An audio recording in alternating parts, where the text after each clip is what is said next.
ఏదైతే మేము ఇది ఇవ్వాలంటే మాకు మనసు రావటం లేదు. ఇన్ని బాధలు ఇన్ని అవమానాలు తట్టుకునే కానీ నిలబడుతున్నాం. ఈ అవమానాలు ఎంతకాలం భరించుడు, ఈ అవమానాలు ఎంతకాలం భరించుడు అని చెప్పి అంటున్నాను. 20వ తారీఖు నాడు ఏదైతే ఎమ్మెల్యే గారితో కలిసిందట, 28 నాడు ఏదో మరి నామినేషన్ ఎన్ని వేసినా తెలియదు, 28, 29, 30 నాకు తెలియదు. ఇప్పుడు ఆయన చెక్కుర్చీలో కూర్చున్నాడు. మరి ఈయన గానికి ఏం అనుబంధం, ఏ రుణం తీసుకుంటున్నా ఏందో మాకు తెలియదా?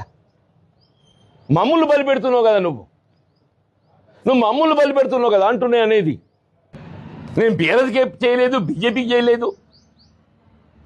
కాంగ్రెస్ అన్యాయం జరిగింది. టికెట్లు దొంగ లెక్క ఎత్తుకపోయిండు, అర్ధరాత్రి కన్న వేసి ఎత్తుకపోయిండు, పక్కిండు కన్న వేసి ఎత్తుకపోతాడో ఎమ్మెల్యే గారు మన టికెట్లు ఎత్తుకపోయిండు, బీఫామ్ చేతి గుర్తు ఎత్తుకపోయిండు. కాబట్టి మన విధిలోకి ఏదైతే ఉందో ఇవాళ ఇవాళ ఈ వేరే గుర్తుతో మీ ముందుకు వచ్చినామని చెప్పిన తప్ప ఏం మాట్లాడలేదు.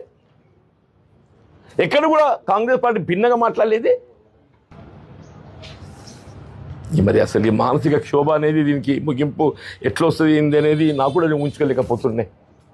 అని ఇన్ని అవమానాలు భరిస్తూ కాంగ్రెస్ పార్టీలో కొనసాగటం ఆలోచించుకునే పరిస్థితి ఏర్పడుతుందని చెప్పంటారు.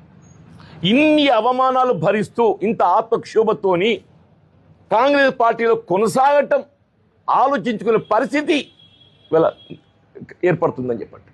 మరి భవిష్యత్తు ఇలా ఎటు దారి తీస్తుందో ఏంటో కానీ ఇప్పటికైనా అధిష్టానం ఏదైతుందో, లేకుంటే ఇది ముగింపు కాదు కదా. ఈ ఎన్నిక ముగింపు కాదు కదా. ఈ వేధింపులు ఏదైతుందో ఆయన ఎమ్మెల్యే ఉన్నంతకాలం కొనసాగుతాయి. ఈ వేధింపులు ఇంతటితో ముగిసేటి కాదు. ఈ వేధింపులు ఏదైతుందో ఆయన ఎమ్మెల్యే ఉన్నంతకాలం కొనసాగుతాయి. మరి ఈ వేధింపులు భరించుకుంటా, ఈ మానసిక క్షోభను భరించుకుంటా కాంగ్రెస్లో కొనసాగడం సాధ్యమేనని చెప్పి అనిపిస్తుందని చెప్పి అంటున్నాను.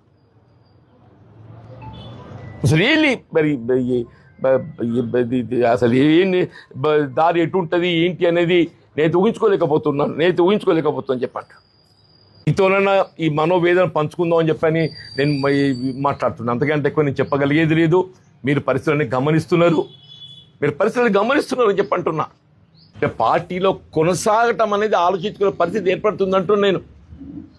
పార్టీలో కొనసాగడం, ఎందుకంటే ఇవాళ ఆయన ఊరు వచ్చి మా మీద ఆధిపత్యం చెలాయిస్తా అని చెప్పని మా కాంగ్రెస్ పార్టీ మీద ఆధిపత్యం చెలాయిస్తే, మా కార్యకర్తల మీద అజమాయిషి చెలాయిస్తే, మా హక్కులను కాజేస్తే, మా కాంగ్రెస్ కార్యకర్తల యొక్క హక్కులను కాపాడలేక ఏం చేయాలి నేను?